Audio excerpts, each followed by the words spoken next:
Bonjour à toutes, bonjour à tous, bienvenue pour ce nouveau webinaire IF-Prof, le 18e du nom.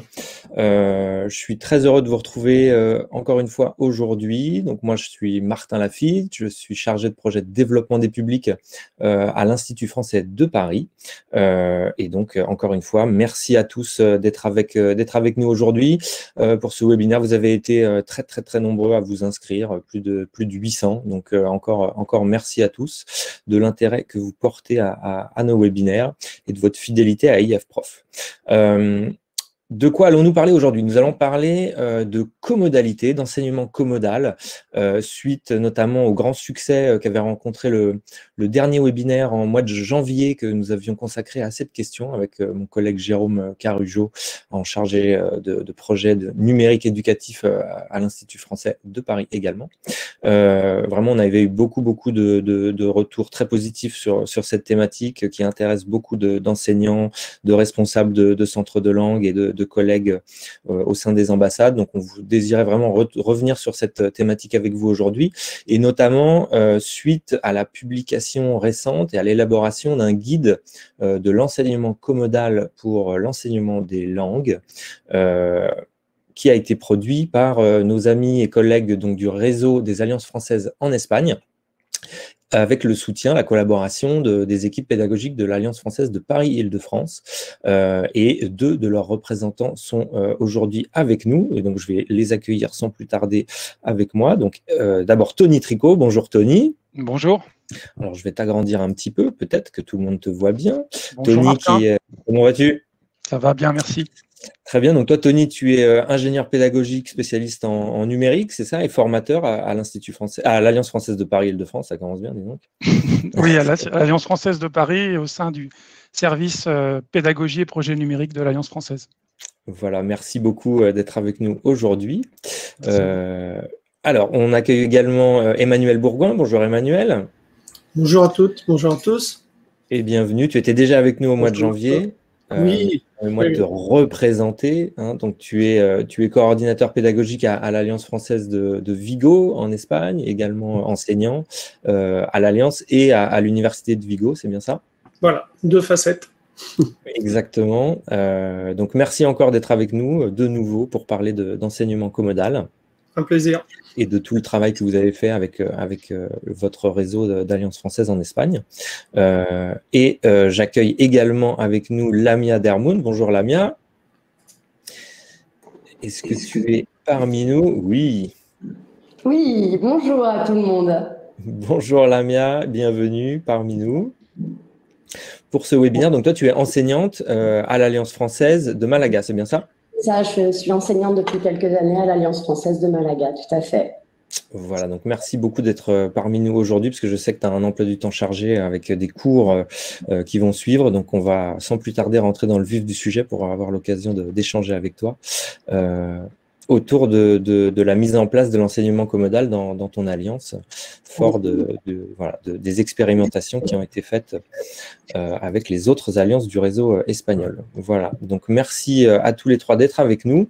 Donc avant de céder la parole à Emmanuel et Tony, donc, qui nous présenteront une partie en fait du guide de la comodalité qui a été élaboré par leurs soins et avec le concours de leurs collègues en Espagne et à Paris. Donc on parlera notamment des aspects vraiment purement pédagogiques de préparation, conception des cours dans cette modalité d'enseignement qui est la comodalité, et aussi l'animation, vraiment pour vous aider, chers enseignants, à concevoir et animer des classes dans cette modalité un peu particulière sur laquelle, évidemment, on va revenir dans quelques instants. Et puis, très rapidement, toujours les petits rappels de technique de départ. Donc, vous avez tous bien vu le chat sur lequel vous pouvez échanger, discuter, commenter, ce que vous voulez, échanger des liens. Surtout, mon collègue Paul Laloze du pôle langue française de l'Institut français de Paris sera là avec vous. Et je crois que Jérôme doit traîner aussi dans le coin, Jérôme Carujo. Donc, n'hésitez pas, si vous avez des questions à leur poser, ils partageront toutes les ressources qui vont bien pour vous aider. Pour tout ce qui est questions à nos intervenants pendant leurs interventions ou après leurs interventions, n'hésitez pas à les poser par écrit dans la partie questions. C'est beaucoup plus simple pour nous ensuite de les faire remonter et de les partager avec nos intervenants. Et puis, vous voyez aussi quelques petites questions de sondage. Alors, c'est toujours très utile pour nous que vous répondiez à ces questions, surtout donc pour nous les 3 premières questions dans un premier temps, pour mieux vous connaître et vos structures aussi, mieux connaître vos structures. Et vous verrez qu'il y a 2 petites questions qui sont vraiment en lien avec les présentations de nos intervenants du jour. Donc, gardez-les de côté pour le moment. On y reviendra tout à l'heure pour que vous puissiez y répondre pendant la présentation. Voilà, je crois que j'ai fait le tour pour le moment. Donc, on va commencer avec donc, Emmanuel et Tony qui vont nous présenter ce guide. Et puis, on parlera un petit peu de la manière dont ça a été abordé par les enseignants et les petits trucs et astuces de Lamia dans un deuxième temps. Voilà. Et bien sûr, comme d'habitude, on reviendra avec vos questions à la fin du webinaire. Voilà, donc je vous laisse la parole, Tony et Emmanuel, et à tout de suite. Merci. Merci beaucoup. Merci Martin. Je vais commencer, Emmanuel, si ça te va. Oui, pas de souci. Donc, je vous partage normalement à l'écran, vous voyez le guide de la comodalité appliquée au cours de langue que certains d'entre vous ont déjà un peu regardé, feuilleté en ligne. Je remercie Paul, Martin et Jérôme de l'Institut français de Paris pour l'invitation. Moi, j'ai suivi avec beaucoup d'intérêt tous les webinaires, notamment les webinaires Corona-FLE, et je voulais vraiment vous remercier publiquement parce que ça a été d'un grand secours et d'un grand soutien quand on se sentait un peu isolé à la maison. Et voilà, je voulais le dire publiquement, Martin. Pourquoi on est là aujourd'hui avec Emmanuel? C'est avant tout pour partager avec vous les contenus de ce guide de la comodalité, donc qui a été créé, tu le disais, en collaboration avec le réseau des Alliances françaises d'Espagne et l'Alliance française de Paris. Alors, la comodalité, c'est pas nouveau, hein, ça a été mis sur le devant de la scène avec la pandémie, mais ça fait longtemps que ça existe, dans les universités notamment, dans les grandes écoles. Et puis, depuis quelque temps, dans notre contexte de l'enseignement des langues et du FLE. Et justement, on est ici avec Emmanuel parce que les 8 alliances françaises d'Espagne se sont lancées dans les cours en comodalité, ont ouvert des cours de FLE pour les enfants, pour les adolescents et les adultes. Et Lamia pourra aussi nous en parler. Et puis, c'est dans ce contexte en fait que les alliances françaises d'Espagne, via le coordinateur des alliances françaises d'Espagne, Michael de la Fuente, nous ont contacté à l'Alliance française de Paris pour qu'on essaie de réfléchir, de travailler ensemble à des pistes, à des éléments de réponse aux problématiques qui étaient soulevées par ce nouveau dispositif et par ces nouvelles modalités. Donc, on a travaillé en collaboration et c'est le guide qui est le fruit en fait de cette collaboration que vous voyez à l'écran, qui a été, alors c'est une collaboration qui a eu lieu entre décembre 2020 et avril 2021. Un peu dans l'esprit de ce que je crois l'Institut français de Paris essaie d'encourager avec des collaborations dans le réseau entre les alliances et les instituts. Donc c'est un guide pratique, ça ne se veut pas être c'est pas un guide en temps de pandémie, c'est vraiment un guide pour essayer de voir dans notre contexte comment on peut travailler en comodalité ou en bimodalité, on va en parler dans quelques instants. Donc les alliances françaises qui ont travaillé sur ce guide, à l'écriture de ce guide, ce sont les alliances françaises de Grenade, Malaga, donc c'est l'alliance française de Lamia, Oviedo, Vigo pour Emmanuel, et puis j'en oublie, non c'est tout, l'alliance française de Paris, c'est ça, 4 alliances françaises qui se sont lancées dans le comodal en septembre 2020. Et donc nous, au côté Paris, avec les collègues du service pédagogie et projets numériques, on a travaillé à la conception de ce guide. Alors comment? Eh bien, on est allé observer des cours. Donc, je remercie les collègues qui nous ont accueillis dans les classes comodales. Avec Zoom, c'était très facile d'aller voir des cours. Donc, on a observé des cours. On a fait aussi beaucoup de veille informationnelle. Vous savez que c'est effectivement très à la mode. On parle beaucoup de comodalité. Donc, on a fait de la veille en France, en Belgique, à l'université de Louvain notamment, qui publie des choses vraiment intéressantes. Laval pour le Canada. Les États-Unis aussi, j'évoquerai tout à l'heure un universitaire. Et puis, on a fait des tests techniques aussi à l'Alliance française avec notre ingénieur du son. On a administré des enquêtes. Tout ce que je mentionne figure dans le guide. Des enquêtes auprès des apprenants. On a 221 apprenants qui ont répondu aux enquêtes. On vous partagera quelques chiffres. Et puis, 29 enseignants des Alliances françaises d'Espagne, mais aussi de l'Institut français de Cracovie, l'Institut français de Finlande et l'Alliance française de Reykjavik. Voilà en gros la genèse et l'élaboration de ce guide sur lequel on va s'appuyer pour articuler cette intervention. Alors je vais passer la parole à Emmanuel pour définir ou redéfinir le concept de comodalité. Oui, merci Tony. Oui, comme vous le savez tous, hein, la comodalité, c'est pas nouveau. Maintenant, cette comodalité appliquée au cours de langue, c'est quelque chose sur lequel voilà, on a travaillé, on a commencé à travailler et puis on a pu approfondir avec justement ce guide. Donc voilà, c'est vraiment un dispositif qui combine à la fois l'enseignement et l'apprentissage en présentiel dans une classe, en classe virtuelle et de façon simultanée, mais synchrone, d'accord. À la différence, je dirais, on se rapproche peut-être plus d'une bimodalité que d'une vraie commodalité, puisque la commodalité permet à l'étudiant vraiment de choisir son mode de formation en présentiel, à distance, en synchrone ou en asynchrone. Donc c'est vrai que ce troisième volet asynchrone, on n'a pas voulu, on l'a retiré en fait volontairement. Pourquoi? Parce que d'une part, les cours de langue, comme vous le savez tous, sont basés sur des activités qui sont vraiment communicatives, qui impliquent des travaux de groupe, etc. Donc l'enregistrement qui serait visible postérieurement par l'étudiant n'a pas vraiment de raison d'être. Et puis d'autre part aussi, peut-être aussi, surtout aussi parce qu'il y a des difficultés techniques. Quoi filmer, qui filmer, comment filmer, et puis après, où stocker les données, ce sont quand même des volumes importants de stockage. Donc voilà pour ce ce petit retour théorique sur la notion de commodalité appliquée à l'enseignement des langues. Oui, j'ajouterais juste, Emmanuel, oui. si tu le permets, que quand on parle de comodalité, il y a aussi cette notion de flexibilité.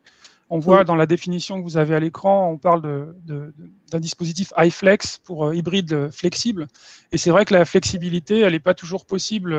C'est un des gros atouts pour les apprenants, c'est le fait de pouvoir choisir quand ils le veulent les séances en présentiel ou à distance. Et on verra que dans notre contexte des alliances françaises et des instituts, c'est pas toujours évident à mettre en place. Et Lamia, tu pourras aussi nous partager ton expérience. Voilà, donc peut-être qu'à ce moment du webinaire, on pourrait vous poser cette question sondage. C'est exactement ce que j'allais dire. Ouais. C'est ça, c'est exactement ce que j'allais dire. Vous voyez dans la petite partie sondage, en plus de vos questions de présentation que je vous encourage vraiment à remplir, vous avez cette première question sur quelle est votre pratique de l'enseignement commodal. Donc, vous pouvez choisir une des réponses et la soumettre. Comme ça nous donnera un petit peu des informations sur votre connaissance de cette modalité d'enseignement et vos pratiques. Voilà. Donc, encore une fois, le troisième petit onglet à droite, à côté du chat. Super. Alors, on peut rentrer aussi peut-être dans le vif du sujet par rapport à la préparation d'un cours, peut-être en commodal. Oui, donc en fait, quand on a préparé avec Emmanuel cette intervention, on s'est dit qu'on allait bien sûr s'appuyer sur le guide, mais comme vous le voyez à l'écran, dans l'index du guide, il y a 6 points, et il y a des points qui vont concerner plus particulièrement les enseignants, et d'autres qui vont concerner plutôt les responsables pédagogiques ou les directeurs d'alliance, et c'est aussi pour ça et comme ça qu'on a pensé le guide. C'est un guide qui a été créé sur Geniali, que beaucoup connaissent, j'imagine. Et c'est un guide qui se veut assez flexible aussi dans son utilisation, ce qui fait que vous pouvez aller voir directement les parties qui vous intéressent. Et aujourd'hui, on va se concentrer sur les parties 4 et 5, donc qui sont effectivement autour de la préparation et de l'animation.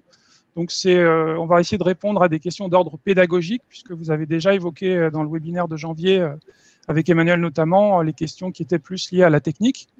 Donc, pour commencer, au niveau de la préparation, il y a des objectifs qui nous semblent vraiment essentiels par rapport à ce travail qui a été fait sur le guide et l'observation des classes.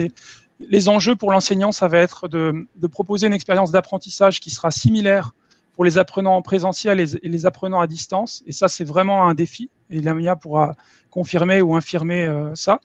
La difficulté pour l'enseignant, éventuellement, je vois les émoticônes qui apparaissent.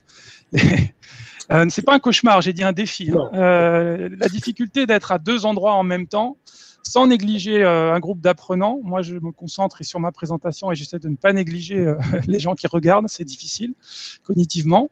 Et puis surtout, essayer de créer un groupe classe. Et ça sera intéressant aussi d'avoir les retours d'Emmanuel et de Lamia, parce que l'idée, un des enjeux, c'est aussi de favoriser un sentiment de ce qu'on appelle, nous, la coprésence, avoir un vrai groupe, un groupe classe, même si on a une partie des étudiants qui sont dans la salle et d'autres qui suivent le cours via Zoom ou via un autre outil de visioconférence. Donc, on va tout de suite rentrer dans la préparation. Et peut-être, là, je vais demander à Emmanuel, tu veux nous parler, puisque tu étais en classe, de la préparation. Comment on pourrait préparer efficacement les supports de cours? Oui, alors tu utilisais il y a 2 minutes un adjectif important, c'est le mot, l'adjectif essentiel. Voilà, c'est une phase essentielle, cette préparation. Je dirais surtout au début de la mise en application de ce type d'enseignement, puisqu'il faut maîtriser énormément de choses. C'est un orgue assez important, donc il faut toucher à beaucoup de choses. Donc, ne vous effrayez pas, au fur et à mesure, la difficulté s'estompe, le temps de préparation se réduit. Et donc, pour arriver justement à cette réduction de temps de préparation, il est peut-être important d'établir une liste de contrôle qui existe dans le guide déjà. Donc, je vais vous évoquer quelques points de cette liste de contrôle que vous pouvez consulter donc, dans le guide. Veillez d'abord à l'organisation, d'accord? Donc là, il s'agit d'être bien ordonné pour nommer ces fichiers, les fichiers qu'on utilise. Vous pouvez utiliser une classification par année, mois, jour, ou bien par ordre d'utilisation, ou bien établir un dossier par séance. Voilà, donc surtout être ordonné, structuré, quoi. Ensuite, un autre point important, si vous faites des présentations, que ce soit des présentations bien aérées, où il faut toujours essayer de réduire la partie textuelle, hein, pour qu'on se centre plus sur cette partie orale où, lorsque vous prenez la parole, on vous écoute vraiment.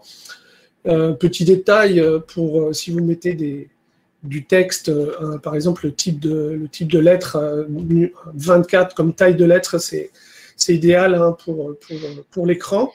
Donc voilà, privilégier l'oralité. Voilà un petit peu ce que je peux dire, Tony. Oui, je ne vous montre pas la liste parce qu'à l'écran, je pense que ça va être difficilement lisible, mais l'idée, c'est de survoler ce guide ensemble et puis de vous donner envie, en fait, après le webinaire, d'aller vous plonger dedans et d'aller voir toutes ces choses qu'on a intégrées. J'ajouterais peut-être le fait de doubler les consignes pour l'avoir vu et vécu dans les classes que j'ai observées, doubler les consignes à l'oral et à l'écrit. C'est important, je pense, de préparer des consignes écrites, même si on les donne à l'oral, parce qu'il faut s'assurer que les apprenants à distance comprennent exactement ce qu'ils doivent faire. Donc, ça peut être aussi dans votre liste de contrôle, en tout cas au début. La consigne doit être visible de tout le monde, ça peut faire gagner du temps, et puis peut-être aussi proposer des pictogrammes, par exemple, sur vos supports qui correspondraient aux étapes d'un cours, aux grandes étapes, aux grands moments d'un cours. Donc un picto, compréhension écrite, compréhension orale, production écrite. Je me souviens d'ailleurs je crois que c'est Julien Coleman qui travaille en Chine, qui en avait parlé au tout début des webinaires Corona FLE pour les classes virtuelles. Donc il y a beaucoup de choses qu'on applique dans les classes virtuelles qui vont évidemment se retrouver dans le dispositif comodal et qui vont faciliter la préparation et l'animation de ces cours en comodalité. Donc, tout comme le fait d'anticiper aussi les manipulations qu'on aurait à faire. Donc, on verra juste après comment on peut scénariser et essayer en tout cas au début, de préparer au maximum sa séquence pour ensuite se concentrer sur l'animation et pas être bloqué par des difficultés d'ordre technique parce qu'on les aura pensées et planifiées au préalable. Tout à fait, justement, j'allais te demander un petit peu comment on scénarise justement un cours en comodal. Est-ce que c'est très différent d'un cours à 100% à distance ou d'un cours à 100% en présentiel? Alors, encore une fois, là, je vais, si tu m'autorises, Emmanuel, commencer, puis je te passerai la parole. Si on revient sur le guide, vous voyez, il y a une partie ici, scénarisation. Vous voyez tourner la tête parce que je regarde le guide. On a beaucoup travaillé là-dessus. On a proposé des exemples de scénarisation. Alors, je vais aller sur la page concernée. Voilà. Et puis voilà, quelques points qui nous semblent essentiels. Alors peut-être d'abord se poser une question importante et qui est en lien direct avec la flexibilité que l'institution ou l'organisme aura choisi, c'est la taille des groupes. Ça va avoir un impact sur ma scénarisation, sur mon scénario pédagogique. Donc se poser la question de la contrainte que pourrait être la taille d'un groupe en présence et la taille d'un groupe à distance. Ensuite, évidemment, comme pour tout cours, on va définir des objectifs et peut-être encore plus que dans un cours en présentiel et au moins autant que dans un cours en classe virtuelle, on va préciser le minutage des différentes séquences, des différentes activités. Et puis, on propose dans ce guide, ça c'est aussi lié, alors c'est lié aux observations, au retour d'expérience, au retour terrain qu'on a eu, mais aussi au travail qu'on a fait de veille. Il y a un universitaire américain qui s'appelle Brian Beatty, excusez-moi pour la prononciation, qui a développé le concept de ZoomFlex et qui explique, vous pourrez aller voir, c'est dans la partie ressources à la fin du guide, qu'il est plus simple, et je partage cet avis, de préparer un cours pour un cours comodal, de le préparer comme pour un cours en classe virtuelle, et ensuite de l'adapter pour intégrer les apprenants en présence que l'inverse. Si on prépare son cours, si on scénarise en tout cas son cours pour la comodalité en le faisant comme pour un cours en 100% présentiel, il y a peut-être plus de chances de se planter, alors que si on le fait comme pour un cours en ligne, alors en profitant aussi de cette expérience acquise depuis quelques mois, il sera plus facile ensuite d'intégrer, d'adapter pour intégrer les apprenants en présence. Donc dans cette scénarisation très détaillée, vous avez des exemples dans le guide, on va noter les manipulations techniques. Est-ce qu'à un moment donné, j'arrête le partage d'écran? Est-ce que je partage un support? Est-ce que j'envoie des documents? Si j'envoie les documents, est-ce que je les envoie dans le chat? Etc., etc. Tout ça pour avoir une feuille de route vraiment très détaillée, en tout cas au début, se rassurer et puis être plus à l'aise avec l'animation. On va aussi s'interroger sur d'éventuelles adaptations des supports parce que effectivement, on ne va pas arriver avec des photocopies pour ceux en présence et puis pour ceux à distance, on n'a pas pensé à comment on va pouvoir adapter les photocopies qui vont leur être données. Donc la possibilité d'intégrer par exemple des liens ou des codes QR pour les apprenants à distance ou d'envoyer à l'avance les supports via des plateformes LMS comme ApoLearn que beaucoup utilisent dans les alliances françaises. On va se demander aussi si les activités que l'on propose vont favoriser les interactions entre les différents groupes d'apprenants. Et puis peut-être, moi, ce que je proposais, c'est de mettre un code couleur dans cette feuille de route détaillée. Encore une fois, vous aurez un exemple dans le guide. Et par endroit, utiliser le code couleur pour signaler les temps d'interaction entre les deux groupes. Peut-être avoir sur 2 heures de cours 4-5 moments qu'on aura soulignés où on se dit là, il va y avoir une interaction entre ces groupes d'apprenants en présence et à distance. Je l'ai noté, je l'ai préparé et je le fais, pour aller dans le sens de ce que je disais tout à l'heure, de cette unité, de ce groupe classe et de ce sentiment de coprésence. Et puis, intégrer des moments de pause, comme pour les classes virtuelles, des moments de respiration, parce que c'est un défi, et c'est un défi aussi cognitif, que ce soit pour les apprenants et pour les enseignants. Voilà quelques éléments de réponse qu'on peut donner. Alors évidemment, c'est beaucoup plus détaillé dans le guide. Je ne sais pas si ça répond à ta question, Martin. Si, tout à fait. Alors, je ne sais pas si Emmanuel, tu souhaitais rajouter quelque chose, parce que moi, j'ai des questions sur la technique. Après, c'est comment justement, parce que je sais que ça angoisse quand même pas mal d'enseignants qui veulent se lancer dans cette manière d'enseigner en comodalité. Comment on anticipe tous les petits soucis techniques, parce que ça demande quand même une certaine mise en place. On est déjà revenu sur ces questions au mois de janvier. Je vais partager d'ailleurs le replay du webinaire du mois de janvier là, dans quelques instants dans le chat. Mais voilà, comment on peut anticiper ces difficultés liées à la technique? Bon, c'est vrai que c'est au départ, c'est beaucoup de difficultés. On peut appréhender, hein, je pense que c'est logique. Mais c'est vrai que maintenant, après réflexion et puis après la pratique, on peut par exemple envoyer une liste de contrôle hein, pour les étudiants. Nos collègues de Malaga, Lamia pourra le confirmer, ont travaillé sur une charte qui est disponible aussi dans le guide, hein, Tony, je crois. Dès l'inscription. Hein, oui, elle est à l'écran, là, il y a le lien. Si je l'ouvre, j'imagine que ça ne sera pas très lisible, mais vous voyez un peu, vous avez une petite idée là, je crois. Ouais, donc, vous pouvez agrandir, hein, juste pour le public, hein, si vous souhaitez agrandir hein, l'image, vous pouvez, il y a un petit bouton en bas à droite de la vidéo hein, pour agrandir la présentation. Ouais, donc en fait, c'est un petit document qui rappelle, qui indique aux apprenants leurs droits et leurs devoirs, hein, comme le fait d'activer le micro, la caméra, de ne pas faire de capture d'écran, etc. C'est un rappel de la loi en vigueur hein, pour différents contextes internationaux sûrement. Autre chose à part ces droits et ces devoirs, c'est le fait d'envoyer aussi, on peut envoyer des étudiants les diriger vers un tutoriel, une vidéo, etc., pour qu'ils puissent découvrir les outils dont ils vont se servir, hein, que ce soit l'outil de visio ou le LMS qui peut être utilisé dans le centre. Bien sûr, avant les cours, envoyer, partager, hein, Tony le disait juste avant, hein, les liens, les supports qui vont être utilisés. Alors là, c'est du gain de temps, on évite des manipulations techniques. Hein. Peut-être qu'au début, à la préparation, c'est plus de temps, mais vous gagnez du temps pendant votre cours, quoi. Hein. Autre chose encore, je peux ajouter par exemple d'afficher les liens Internet hein, dont j'ai besoin sur mon support de cours pour pouvoir les avoir et ne pas les perdre. Et par exemple, si vous faites des sondages, avec une application, eh bien, utiliser un code QR que les apprenants peuvent capturer directement avec leur portable. Donc, c'est à la fois pratique pour les apprenants à distance et pour les apprenants aussi en présentiel. Et puis, peut-être une dernière chose aussi, donc avant le cours, alors là, pour le prof, hein, ouvrez tous vos liens, quoi. Hein, que tout soit ouvert, perdez pas de temps à chercher le navigateur, etc. Donc, voilà. Ce seront des liens qui vont être affichés sur vos supports, donc c'est facile à retrouver une fois que la préparation est bien faite. Voilà.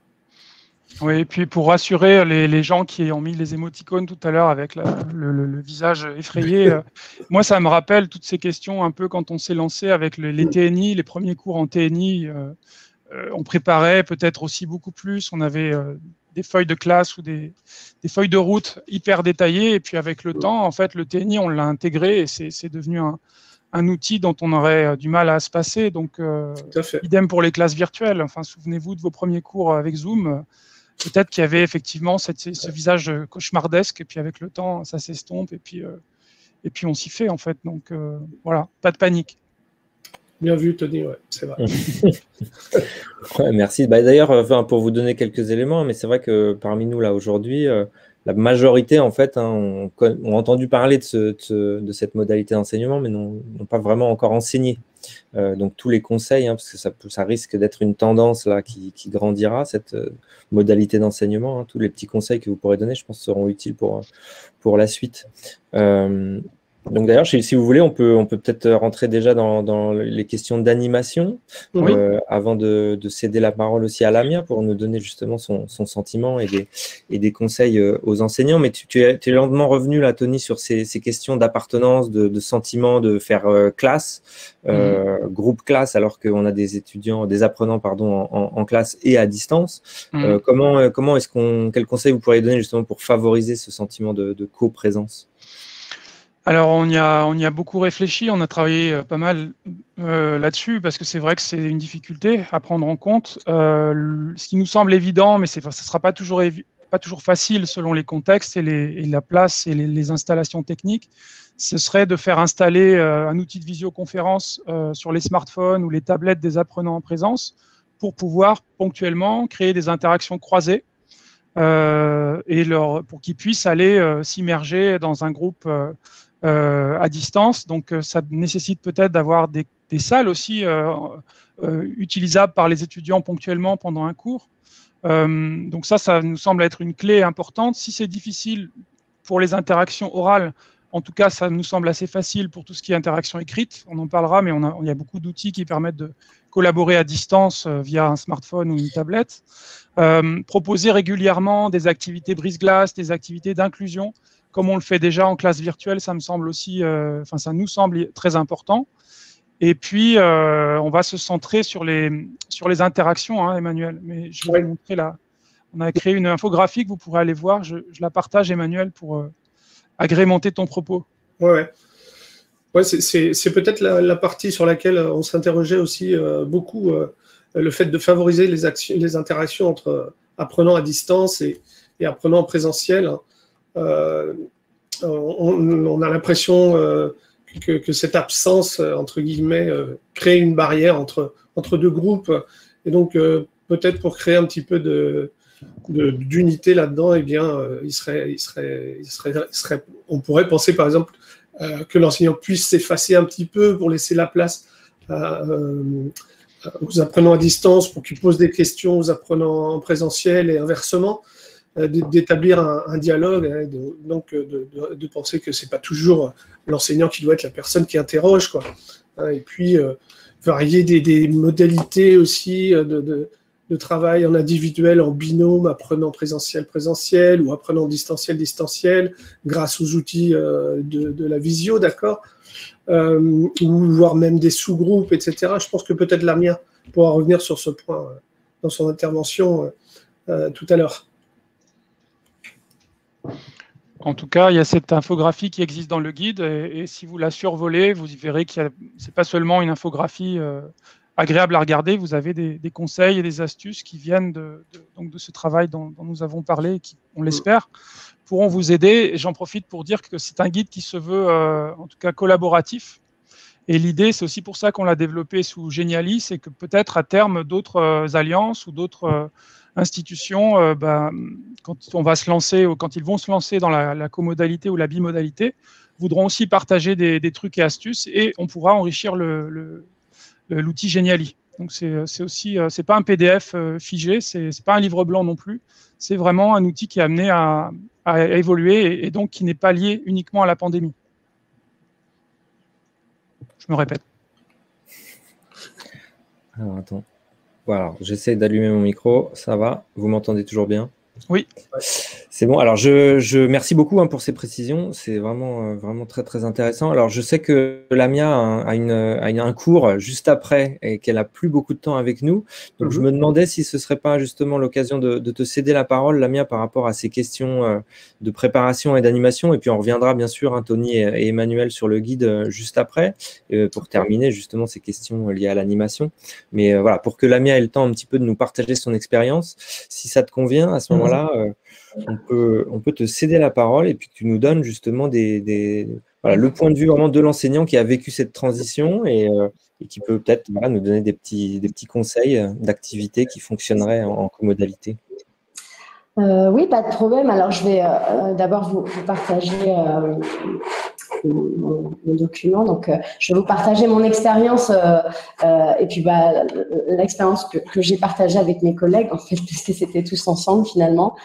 Et vous dire un peu comment on a fait pour pallier ces difficultés. Alors, une seconde. Ah voilà, c'est déjà fait. Voilà. Alors voilà. Donc voilà, effectivement, dans les premiers moments, beaucoup de doutes, beaucoup de questions ont émergé pour toute l'équipe d'enseignants. Donc ça a été l'occasion de beaucoup d'échanges entre collègues et donc finalement, on est encore en apprentissage, évidemment.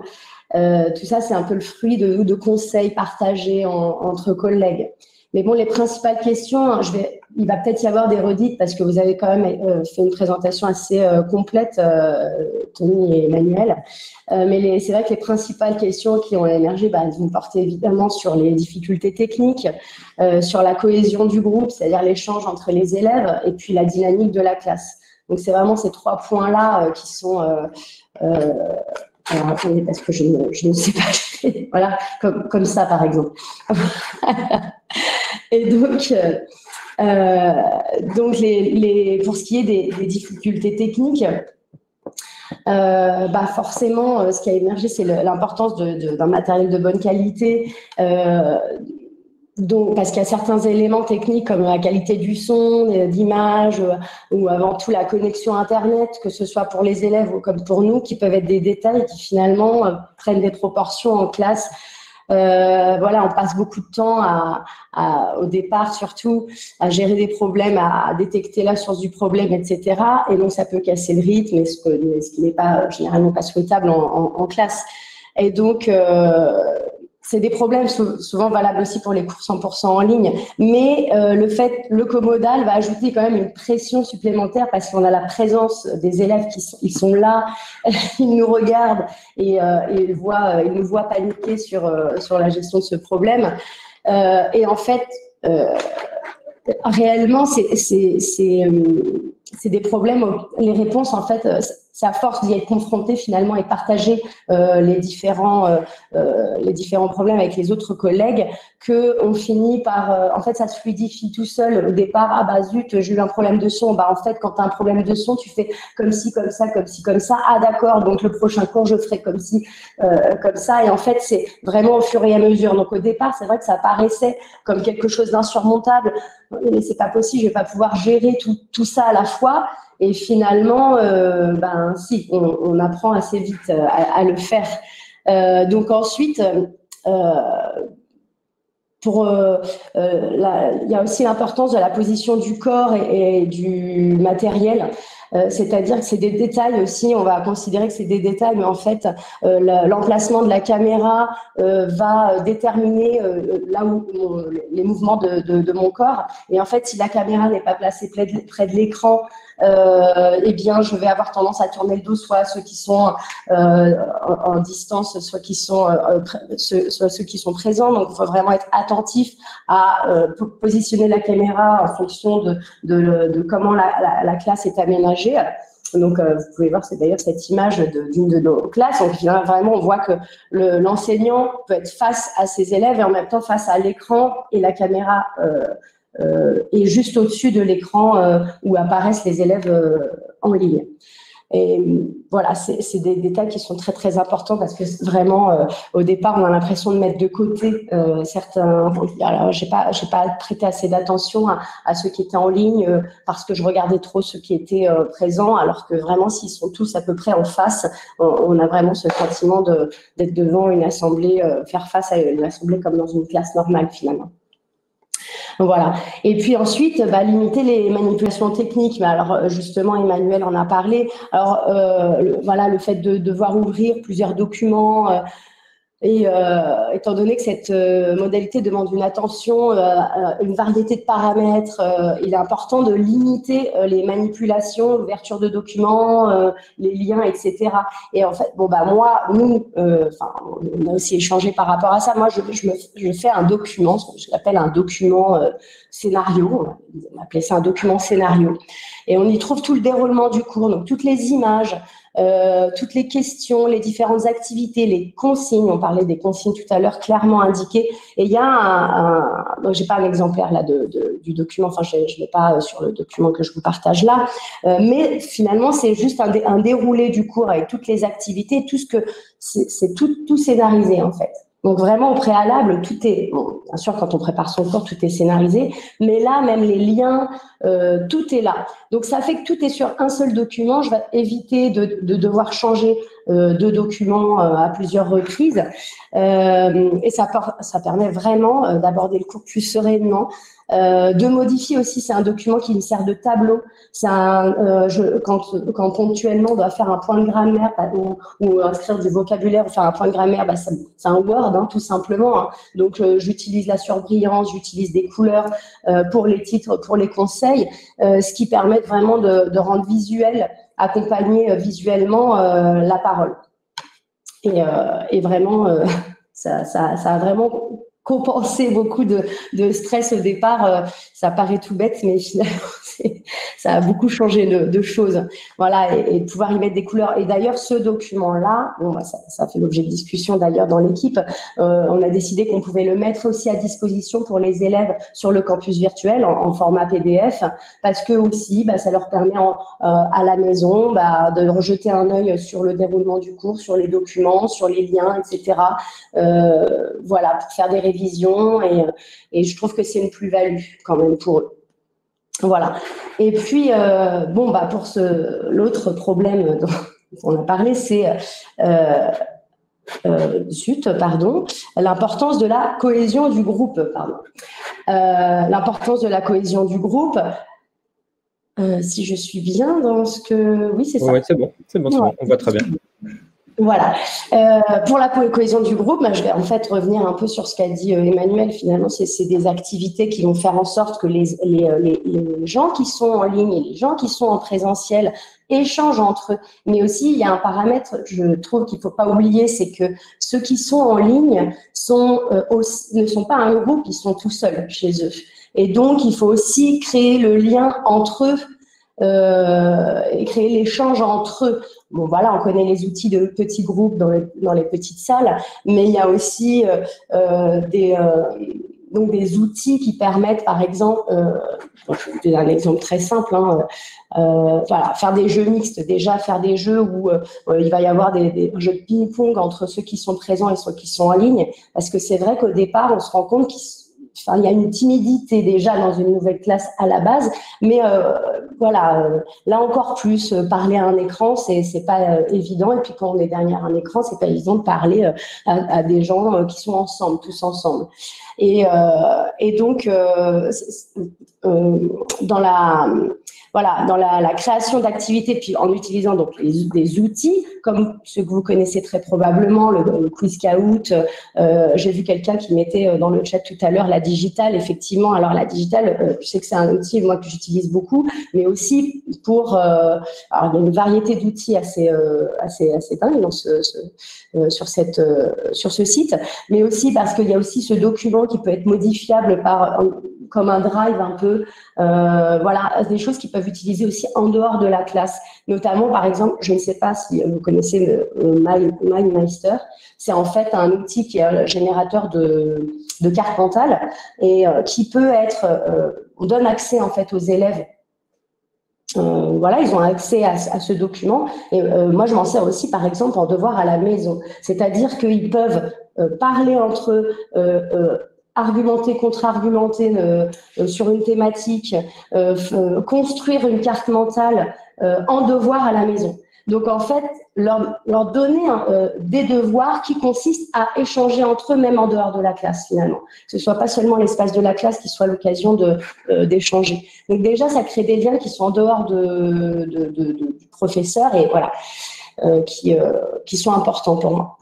Et du coup, voilà, évidemment aussi les outils, le chat, le chat qu'on utilise. Alors, notamment quand je crée ce document scénario, en fait, il va y avoir un partage des liens et des questions éventuellement de production orale ou de compréhension orale directement sur le chat.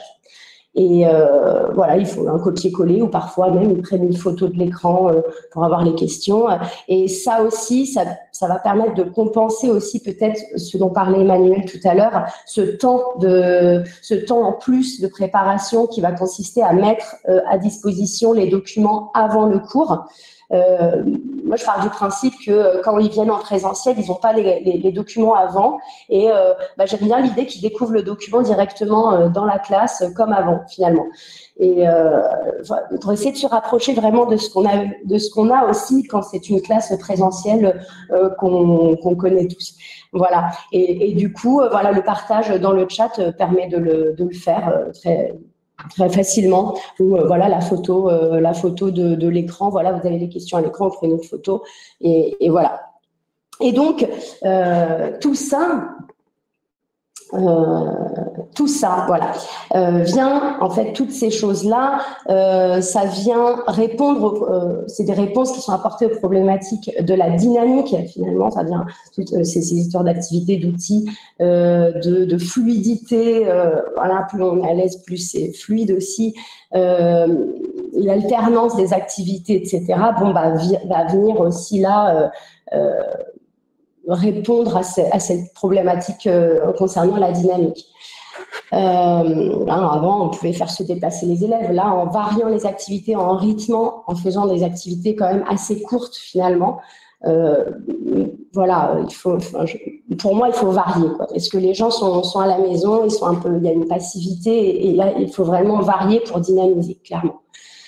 Et puis, ce que ça a changé, évidemment, tout ce que j'ai dit, mais parmi les choses qui ont changé, c'est l'anticipation. Évidemment, là, il y a beaucoup moins la place à l'improvisation qu'avant.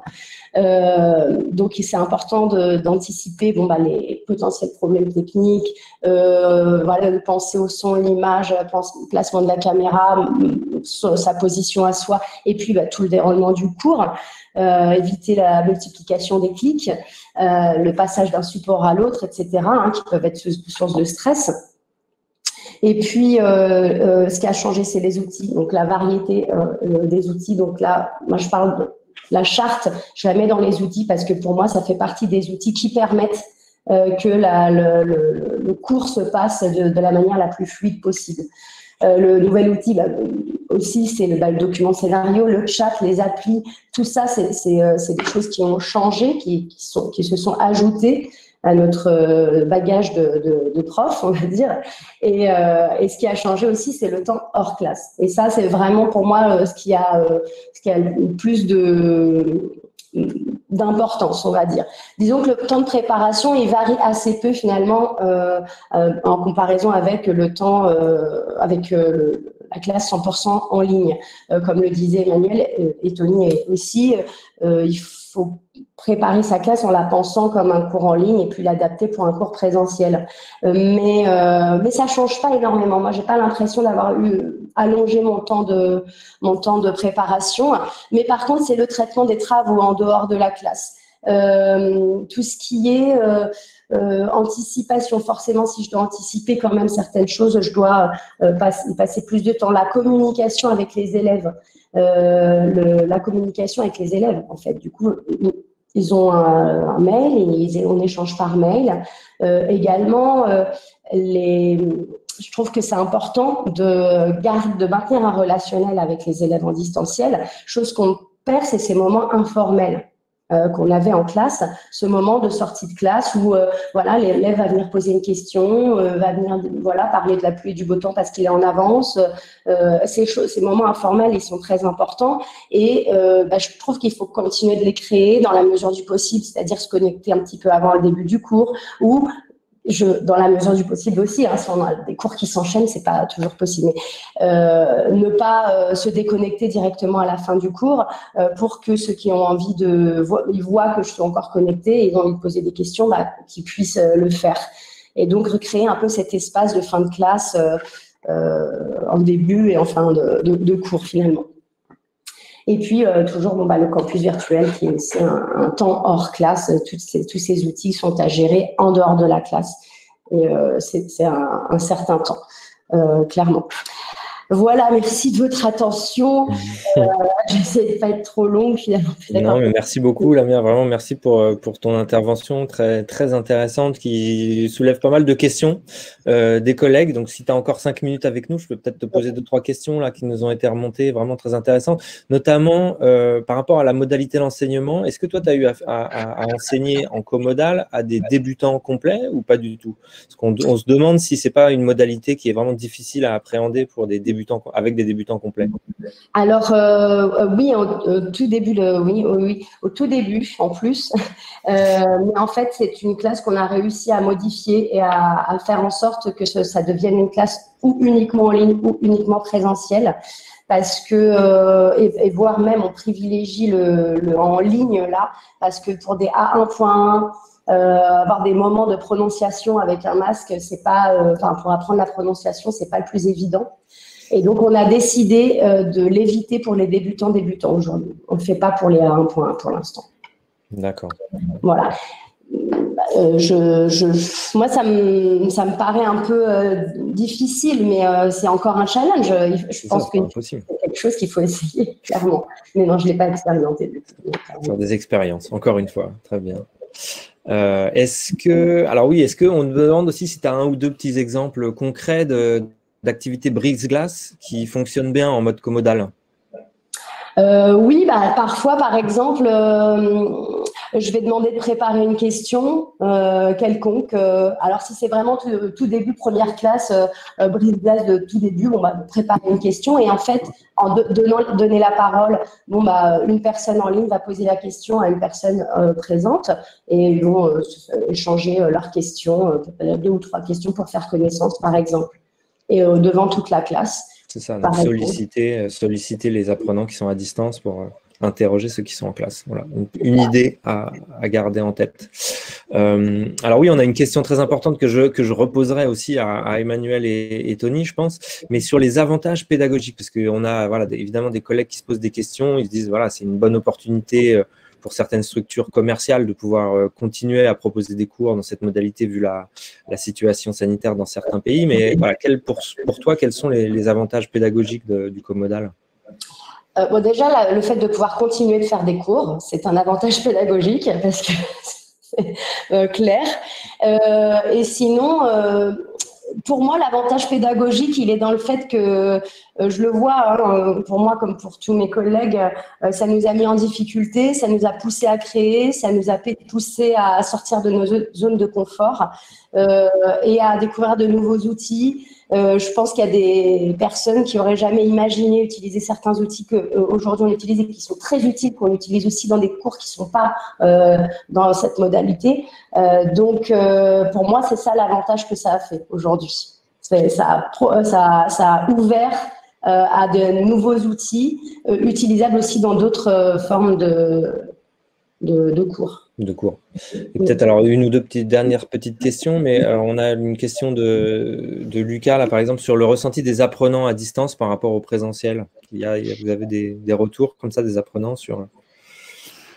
On a des retours dans le guide, on pourrait partager les résultats. On a, comme je le disais tout à l'heure, enquêté auprès de 221 apprenants et on était assez surpris, moi j'étais surpris des résultats parce qu'on avait de mémoire 80% des gens qui ont répondu qui recommandaient le comodal, 60% qui étaient satisfaits et je vais retrouver le chiffre, mais c'est autour de 70% qui disaient qu'ils souhaitaient que ce dispositif perdure après la Covid. Donc, on ne s'attendait pas à avoir des résultats franchement aussi élevés et positifs. C'est vrai que nous aussi, on a été quand même, on a vu aussi ces résultats-là. On a été assez surpris parce que, enfin, nous, on voit les coulisses, donc les difficultés, c'est tout ce qu'on voit. Alors que, nous, en interrogeant même directement nos élèves, qu'est-ce que vous en pensez, est-ce que vous aimez? Alors beaucoup, on dit, pour moi, j'ai fait les deux et c'est pareil. J'ai l'impression que c'est pareil. Voilà. Donc, c'est plutôt agréable. Excellent. Et peut-être juste avant de te libérer, alors tu pourrais rappeler les quelques applications, là je pense que certains collègues ont partagé dans le chat, mais les petites applications dont tu parlais pendant ta présentation. Oui, alors il y en a j'ai vu qu'il y en a qui ont mis le lien. Alors il y a MindMeister, désolé pour l'accent. Il y avait ladigital.dev. Ça déjà, on a plein d'autres. La digitale, voilà. Et puis les collègues ont partagé aussi dans le chat quelques liens utiles vers lesquels on vous renvoie, en tout cas. On a aussi une grille d'outils dans le guide. Ouais, on va y revenir dans un instant. Très bien. Vraiment un grand merci à toi, Lamia, en tout cas, d'avoir pris le temps d'être avec nous et de répondre à nos questions et de partager ton expérience. On espère que voilà, l'expérimentation du comodal va suivre son cours et que vous allez pouvoir revenir dans 6 mois avec un guide encore plus détaillé, complet, clé en main pour tout le monde. On aura juste à le lire pour pouvoir se lancer dans le comodal. Du coup, je vous abandonne parce que je dois filer. Merci de votre attention et à bientôt. Merci beaucoup et bon courage pour la suite. Au revoir. Merci. Merci. Très bien. Alors, je vais pouvoir du coup vous redonner la parole, Tony et Emmanuel, pour continuer un petit peu sur le guide et sur l'animation. On avait encore pas mal de questions, je pense que vous avez vu passer sur la place, le rôle du professeur, la place du corps, etc. Donc, je vous laisse continuer votre démonstration. Ouais. Peut-être 2 mots, Tony, non sur, Oui, il y aurait plein de choses à dire, mais je crois qu'on n'a pas beaucoup de temps, Martin. Voilà. Non, oui, il y a plusieurs choses. Bon, il y a plein de choses hyper intéressantes dans ce qu'a dit Lamia. On ne savait pas exactement ce sur quoi elle allait intervenir, donc ça confirme aussi ce qu'on a mis dans le guide et les retours d'expérience et les retours terrain. Par rapport à tout ce qu'elle a dit dans l'animation des groupes et dans la prise de parole, il y a quelque chose qui semble intéressant à mettre en avant, c'est le fait de pouvoir attribuer des rôles aux apprenants. Moi, c'est quelque chose que je propose aussi pour les classes virtuelles, attribuer des rôles aux participants. Donc, on peut avoir des porte-paroles pour le groupe des apprenants à distance, on peut avoir un veilleur du temps, on peut avoir un assistant technique aussi pour que l'enseignant soit un peu délesté aussi de toutes ces responsabilités-là. Et je crois beaucoup, moi, à ça, au fait d'impliquer les apprenants en leur donnant des rôles et en faisant aussi évoluer les rôles en fonction des cours. Donc, ça peut être un moyen de créer une dynamique entre les groupes aussi. Donc, ça fait partie des astuces qu'on retrouve dans le guide. Il y avait ça, et puis il y avait autre chose, mais on va avancer, je crois. Tu disais le comportement de l'enseignant, Emmanuel, je ne sais pas si tu as des choses à ajouter, toi. Oui, en fait, c'est une question un petit peu transversale, cette question du comportement de l'enseignant, puisque ça touche non seulement la pédagogie, mais aussi la technique. C'est ce que disait aussi un petit peu Lamia, parce que c'est vrai que dans le webinaire précédent du mois de janvier, j'avais déjà évoqué cette idée de prendre conscience de la caméra, de s'habituer à elle, de se diriger directement vers elle. Et puis, il y a aussi, c'est vrai qu'on a vu avec la pratique, et je vois qu'à l'AF Malaga, ils ont fait la même chose, c'est-à-dire positionner la caméra sur l'écran de contrôle, ce qui permet de privilégier en fait la visualisation du groupe, classe par les apprenants, et ceux qui sont en présentiel, quand ils se dirigent vers ceux qui sont en distance, se dirigent aussi à la caméra en même temps qu'ils visualisent leurs collègues, quoi. Donc, on crée une sensation un peu plus de cohésion. Des petits détails aussi avec la caméra. À chaque début de cours, je salue avec la main, voilà, je fais une gestuelle explicite pour le début du cours et la fin du cours. Et les apprenants d'eux-mêmes se dirigent aux apprenants à distance, ceux qui sont présentiels. Voilà, c'est aussi ça la cohésion, hein. Après, c'est vrai que cette gestuelle, elle disparaît. Il faut en être conscient lorsqu'on commence à faire du partage d'écran. Notre image est réduite. Donc là, c'est vrai que la gestuelle est carrément réduite. Alors ça, c'est au niveau du visuel. Maintenant, au niveau du son, c'est aussi encore un aspect transversal. Hein. On est encore dans la technique. À la Vigo, on utilise des micro-haut-parleurs. Tout le matériel est défini hein, dans le guide de la comodalité. Vous allez le retrouver. Hein. Alliance par alliance, il y a des exemples. Et puis, donc, pour ce micro, par exemple, j'ai l'habitude de me déplacer, de déplacer le micro sur la table des apprenants. Voilà, merci Tony, super. De déplacer le micro sur la table des apprenants pour que ceux qui sont à distance les entendent vraiment bien. Surtout en ce moment, vous imaginez que bon, on continue avec le masque même en cours. Donc voilà. Voilà quelques aspects de comportemental, je dirais, sur le visuel et puis l'auditif, quoi. Très bien. Et sur la répartition de la parole, par exemple, entre apprenants, vous avez des petites choses à rajouter par rapport à ce qu'elle dit? Oui, en fait, Lamia en a un peu parlé et oui. on l'a du coup un peu zappé, mais on voulait évoquer la proportion en fait d'apprenants et on avait préparé une question pour vous sonder. Même si vous n'avez pas enseigné en comodalité, vous avez sûrement une idée, en tout cas vous imaginez comment ça se passerait. On voulait voir avec vous quelle serait la proportion idéale d'apprenants dans la classe. Est-ce que ce serait plutôt 75% en présentiel et puis 25% à distance? Est-ce que ce serait du 50-50? Ou est-ce que ce serait au contraire 25% en présence et 75% à distance? Donc si vous allez sur le sondage maintenant, vous pouvez y répondre. Vous ne l'avez pas fait et ça nous intéresse parce que ça nous permet aussi de voir par rapport au retour d'expérience qu'on a. On a commenté ces différentes proportions. Il y a des avantages et des inconvénients pour chacune et voilà, on voudrait voir si vous pouvez prendre quelques secondes pour le compléter. Ouais, pendant ce temps-là, je peux dire justement que c'est vrai que pour mes cours, j'ai l'habitude de nommer mes étudiants, ceux qui sont à distance et ceux qui sont en présentiel pour obtenir directement des réponses hein, ou de distribuer parfois même aléatoirement un petit peu la parole. On peut lancer des défis, par exemple, aussi pour faire parler ceux qui sont plus rétifs à s'exprimer. Donc, voilà, vous avez, par exemple, vous devez prendre la parole 5 fois pendant le cours, voilà, et puis on note, et qui gagne le défi, voilà, 40 barres à la fin, si vous en avez chez vous. Et puis, on peut aussi varier les modalités de réponse. Hein. Donc, voilà, c'est pour ces apprenants qui sont un peu plus rétifs, leur dire, bon, allez, tu peux répondre par le chat, d'accord, toujours en contrôlant ce chat hein, pour éviter que tout le monde se laisse emporter par le clavardage, n'est-ce pas?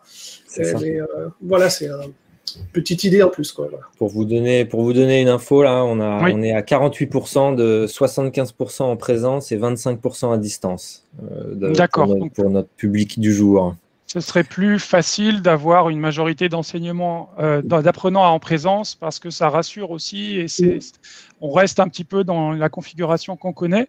L'inconvénient de cette configuration, c'est qu'on a tendance à oublier ou à délaisser les apprenants à distance. Donc, c'est des choses auxquelles on a réfléchi et vous irez voir dans le guide.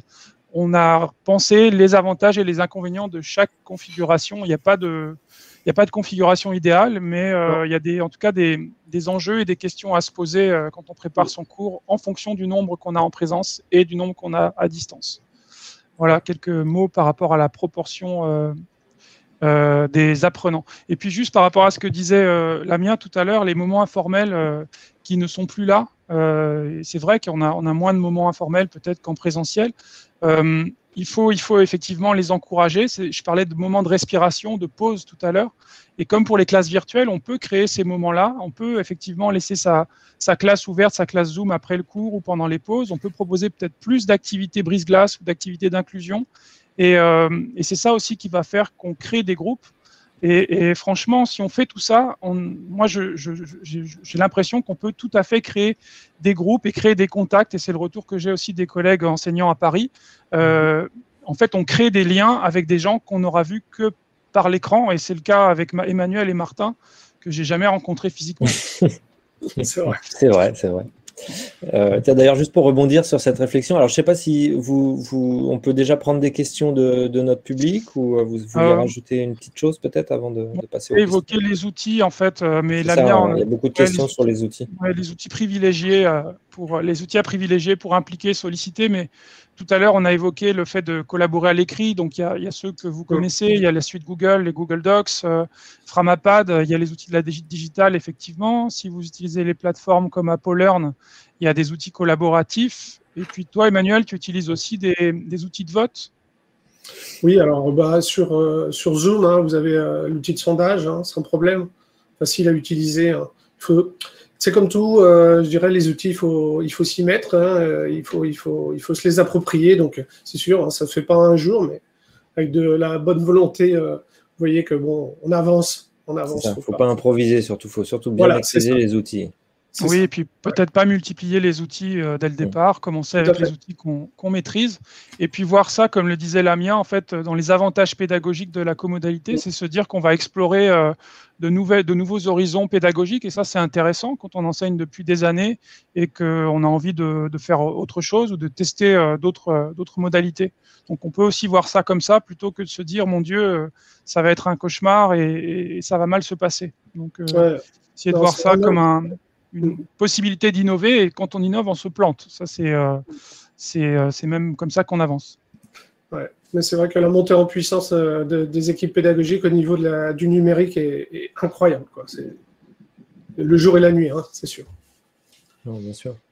Bien sûr, bien sûr. Et du coup, vous avez une petite précision à donner par rapport à cette réflexion-là de notre collègue qui se disait que ça a des avantages commerciaux évident selon elle et peut-être moins pédagogique. Comment vous vous positionnez par rapport à cette question en tant que petit AF aussi, parce qu'il n'y a pas que des grosses AF évidemment en Espagne, mais loin de là. Donc il y avait toutes ces questions liées à l'acquisition du matériel, les avantages commerciaux de ce genre d'offres de cours. Je dirais que bon, dans le contexte qu'on a vécu et qu'on continue de vivre, ça permet de fidéliser quand même certains apprenants.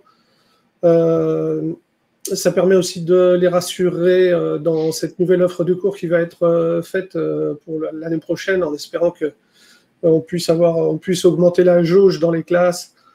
Ça permet quand même de rassurer des apprenants en cas de perte de cours, qu'ils puissent retrouver quand même, ou si je suis à la maison, je peux quand même avoir mon cours, quoi. Voilà, c'est des choses c'est un plus. C'est un plus qui fait que voilà, c'est un plus commercial aussi. Donc, c'est pas seulement un plus pédagogique, c'est un plus commercial. On garde notre cohésion de classe, les étudiants ne perdent pas de cours, etc. C'est vrai qu'au niveau technique, économique, c'est un investissement. On a eu la chance d'avoir des subventions à droite, à gauche. C'est vrai qu'il faut les chercher. Vous avez des financements avec des organismes bancaires, etc. Il faut étudier toutes les possibilités. Puis je me souviens aussi du directeur de l'Alliance française de Malaga, c'est Eddy Saïm, hein, c'est ça, Emmanuel? Oui, tout à fait. Il expliquait qu'en fait, sans la comodalité, ils auraient tout simplement dû fermer les classes. C'est un peu ce que disait Lamia aussi, c'est que des groupes de 3 ou 4 apprenants physiquement à l'Alliance, on n'aurait pas pu ouvrir la classe, et le fait d'ajouter quelques étudiants à distance a permis de maintenir des classes ouvertes. Donc ça, c'est quand même pas rien pour tous ceux qui vivent aussi de cet écosystème. Ouais, c'est vrai. Non, tout à fait. Peut-être je vous laisse continuer sur la foire aux questions, peut-être, et puis reprendre, parce que vraiment, ça soulève beaucoup de questions sur... J'aimerais bien quand même vous en poser 2-3 avant de nous quitter. Super. L'idée, c'était d'anticiper les questions. On a une foire aux questions dans le guide. Vous voyez ici le point 6. On a aussi les paroles d'enseignants qui sont des citations des collègues d'Espagne qui ont expérimenté la comodalité. Et puis l'enquête... Merci. Emmanuel, et l'enquête, c'est l'enquête dont j'ai parlé, donc vous pourrez aller voir tout ça. Mais par rapport à la foire aux questions, on a retenu quelques questions. Alors, je ne sais pas si certaines questions sont proposées dans le chat, Martin et Paul, ou s'il y a des questions qu'on n'a pas encore traitées. En tout cas, on a mis des éléments de réponse dans le guide. La répartition, on en a parlé, la cohésion, on en a parlé. L'expérience de l'animation des cours en classe virtuelle, c'est évidemment un gros plus.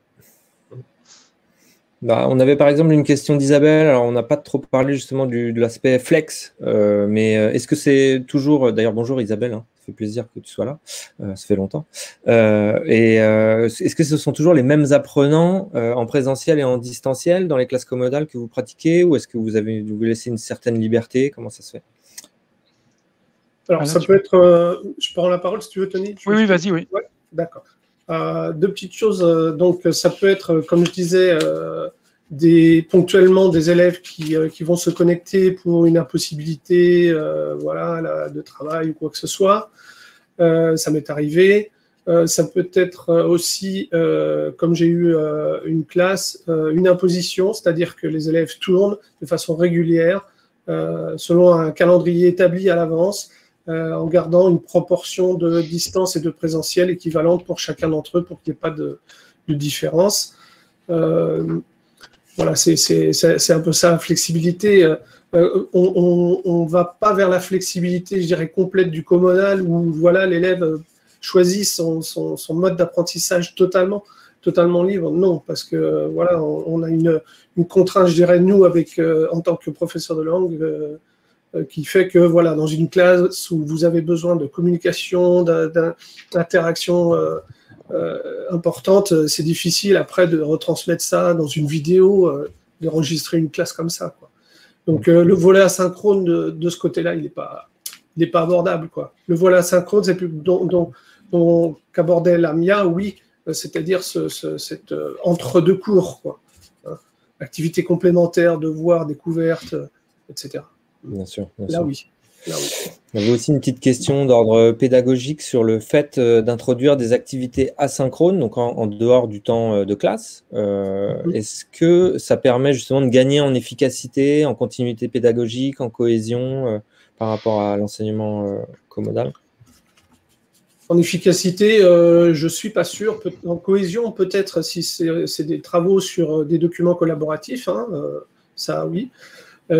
Puis l'autre aspect, tu disais, pardon Martin, cohésion, efficacité. L'efficacité, la continuité pédagogique, ouais. Continuité pédagogique, là oui aussi, ouais, bien sûr, hein, sur des choses à approfondir, etc. Ouais. Ce petit volet. Alors, il y a plusieurs façons de le faire. Hein. Nous, à Live Vigo, on travaille avec un LMS, hein, on est sur ApoLearn. Donc là, voilà, vous avez tout est centralisé pour le volet asynchrone, tout est centralisé là-dessus. Ça peut être sans LMS, ça peut être voilà, des échanges de mails dont parlait aussi Lamia. Hein. Oui, puis ça. Non, je voulais rajouter que tout ce qu'a dit Lamia en fait me faisait penser au cours hybride qu'on a développé il y a quelques années à Paris. On appelait ça Classe Plus. On avait des cours en présence et puis des séances en autonomie, donc asynchrones, sans professeur. Et c'est vrai que le suivi qui est fait via une plateforme permet d'enrichir effectivement le temps de classe. Les étudiants vont travailler plus une fois qu'ils ont compris que ce qu'ils vont faire en autonomie va être un enrichissement pour le présentiel, ils le font. Et c'est vrai qu'au début, ça demande aussi plus de travail côté enseignant. Moi, je l'ai vécu, donc je peux témoigner. Parce qu'on se prend au jeu aussi, on a envie d'aller voir ce qu'ils ont fait. Et en fait, ça, que ce soit pour un cours hybride ou pour un cours commodal, on en revient à la scénarisation. Et plus on scénarise, et plus il y a du lien entre les séances et ce qui se fait hors classe n'est pas seulement, à mon sens, des devoirs, des activités de systématisation, mais des choses qui vont préparer l'après ou qui vont permettre de conforter les acquis. Là, ça devient intéressant et les étudiants se prennent au jeu et passent du temps, en fait. Ouais, c'est seulement mon expérience. Une modalité classe inversée, un peu, quoi. Oui. Alors, on a beaucoup de questions. Alors, on a évidemment une grande majorité de professeurs, d'enseignants qui nous suivent aujourd'hui. Et du coup, une question très intéressante de Lucie, c'est on en demande beaucoup, voire toujours plus aux profs, se réadapter, se réinventer, prendre en main de nouveaux outils, anticiper, enseigner de manière de plus en plus dynamique, encore plus dynamique. Est-ce que c'est pas trop en demander aux profs, d'une fois, dans un premier temps, et est-ce que les enseignants sont rétribués en conséquence ? Alors, est-ce que c'est beaucoup demandé aux profs ? Oui, mais je crois qu'on a commencé parce qu'on n'a pas eu le choix. Donc, voilà. On a voulu garder nos cours ouverts, donc on s'est lancé là-dedans. On n'a pas eu le choix. On a voulu conserver nos étudiants, on n'a pas eu le choix. Donc, c'est beaucoup demandé aux profs, oui, c'est vrai. Mais une fois qu'ils maîtrisent, je pense qu'ils sont satisfaits de pouvoir justement maîtriser ces outils, comment dire, d'avoir des classes avec des résultats intéressants, c'est vrai. Ouais. Alors, est-ce qu'il y a une rétribution, je ne sais pas, par rapport à quoi, par rapport à, je ne sais pas si… Est-ce que le temps de préparation, par exemple, est davantage rémunéré qu'avant ou pas? Je pense que c'est surtout ça. Le temps de préparation, c'est un peu ce que disait Lamia, donc c'est comme un temps de préparation pour un cours en ligne. Sincèrement, moi, je finis par préparer mes cours maintenant aussi rapidement qu'avant. Donc, c'est peut-être au début, voilà, il y a une mise en route, une mise en place. Comme tout est nouveau, c'est difficile. Il y a un temps d'adaptation, il y a un temps de préparation. Après, maintenant, les conditions économiques de chaque professeur, je ne les connais pas. Donc, ça dépend des régions, ça dépend des établissements. Voilà, exactement, des contrats, etc. On ne va pas rentrer dans les détails, mais bon. Au début, c'est sûr, oui, il y a un investissement personnel à faire, c'est sûr, au début. Mais après, j'imagine que les équipes pédagogiques accompagnaient aussi les enseignants dans la formation. Oui, tout à fait. Ouais, je vois, chez nous, par exemple, on a passé, voilà, on a reculé la rentrée dernière au mois d'octobre pour avoir un mois d'appréhension, pour un mois d'acquisition des outils. Hein. Voilà, il faut penser à ce temps-là aussi, ouais, c'est vrai. Et alors, juste peut-être une toute dernière, alors ça c'est un peu de Aurore qui nous demande justement si c'est pas trop compliqué de maîtriser l'enseignement comodal. Parce que bon, évidemment, on a parlé des petites alliances qui n'ont pas forcément tout l'équipement nécessaire. Est-ce que c'est juste pas trop compliqué, c'est pas trop complexe à maîtriser? Qu'est-ce que vous diriez par rapport à ça? De mon côté, je peux répondre. Tony, tu pourras compléter. Je vais me répéter, hein, je veux dire encore une fois qu'au début, c'est dur. Au début, c'est difficile, il y a beaucoup de choses à prendre en compte. Après, la pratique fait que on arrive à maîtriser et à être assez, entre guillemets, à l'aise. Mais c'est vrai que, comme toute nouveauté, il y a un temps d'adaptation et il y a des difficultés au début. Ouais. Oui, je partageais, pendant que tu parlais, Emmanuel, je partageais les paroles d'enseignants parce qu'il y avait des choses intéressantes. Vous voyez, si en dire une ou deux, ouais. Oui, juste, ça me fait penser à ce que tu disais et aux questions qui ont été posées. Ce qui ressort de plus positif, selon moi, c'est qu'on exerce notre capacité à trouver des astuces et de nouvelles manières de faire, le côté auto-formation permanent. C'est vrai que c'est très bien et ça met en avant l'innovation et puis la réactivité des profs, des enseignants. L'expérience prouve qu'on peut se lancer dans un format qui permet d'expérimenter une forme bricolée de comodalité. C'est ce que vous avez vécu et comme tu le disais, Emmanuel, on n'a pas eu le choix. Maintenant, ce qui est demandé de plus en plus, c'est sur la base de cette expérience et avec les enseignants qui sont les plus motivés, les plus intéressés, parce qu'on espère qu'il y aura aussi un retour en présentiel 100%. On voudrait, il y a des demandes et on en a dans le réseau d'enseignants, de collègues qui voudraient se lancer vraiment dans une expérience de la comodalité, aller plus loin, réfléchir pour pas seulement faire de la comodalité bricolée, être accompagné. C'est aussi ce qu'on a essayé de faire nous, côté Alliance française de Paris, en allant observer des cours. Je l'ai fait je vais le faire là pour l'Alliance française de Marseille. C'est hyper intéressant d'aller voir comment les collègues se sont finalement débrouillés, parce que c'est vrai que c'était un peu de la débrouille. Et puis maintenant, de réfléchir, notamment avec le guide, mais pas seulement, à comment on peut formaliser un peu toute cette expérience et en faire une vraie modalité, un vrai dispositif pérenne. Donc, voilà, j'essaie d'être positif par rapport à ça et de se dire, oui, c'est compliqué, mais vous, Emmanuel, vous avez essuyé les plâtres un petit peu, mais ça ouvre des perspectives, ça ouvre des horizons et c'est hyper intéressant. C'est ça. Et chacun, du coup, acquiert de nouvelles compétences. Et je pense que c'est aussi important de toujours continuer à se former. Et juste pour finir, Martin, après, idéalement, ce qu'il faudrait faire, je pense, c'est avoir des classes pilotes, si on le peut, avoir une ou deux classes pilotes avec les enseignants qui le souhaitent et qui sont les plus à l'aise avec les outils. Et puis ensuite, développer si ça fonctionne et ne pas faire l'inverse, ne pas s'équiper, acheter en masse le matériel comme ça a été fait pour les TNI à une époque. Et puis on fait tous de la comodalité et là, ça va être problématique. Donc ça, il faudrait vraiment, si on peut l'éviter. Ouais. Pour vous motiver aussi, je veux dire, il y a encore quelques temps, j'ai encore découvert un nouvel outil justement qui peut créer de la cohésion et qui peut éviter un investissement dans un LMS. Voilà, vous connaissez sûrement certains l'application Discord. Mon fils joue un peu, donc c'est une application assez gamer, ouais. Et donc je connaissais deux noms, mais j'ai découvert et je peux vous dire que voilà, on va organiser un congrès à l'université de Vigo là Sur Discord. Ouais, au mois de novembre, et on a créé une communauté Discord justement pour faire du lien autour de ce congrès justement technologie et langue, hein, TechLink 2021. Donc voilà. Et voilà, on en découvre tous les jours, donc c'est ça. C'est super. Bah, sur ces paroles sages, en tout cas, et ces bonnes perspectives d'avenir, on l'espère pour tous. En tout cas, merci encore une fois d'avoir été avec nous, Tony, Emmanuel, et on remercie encore Lamia aussi merci à vous d'avoir pris le temps d'être avec nous pour partager son expérience. Merci à tous aussi d'être restés jusqu'au bout de ce webinaire. 2-3 petites infos avant de vous quitter. Bien sûr, il y a toujours une attestation de présence pour ceux qui la souhaitent, qui vous sera envoyée par email juste après ce direct. Également le replay donc, qui sera disponible très vite. Je vois qu'il y a encore des questions qui se posent, mais bon, malheureusement on n'aura pas le temps d'y répondre pour une prochaine fois.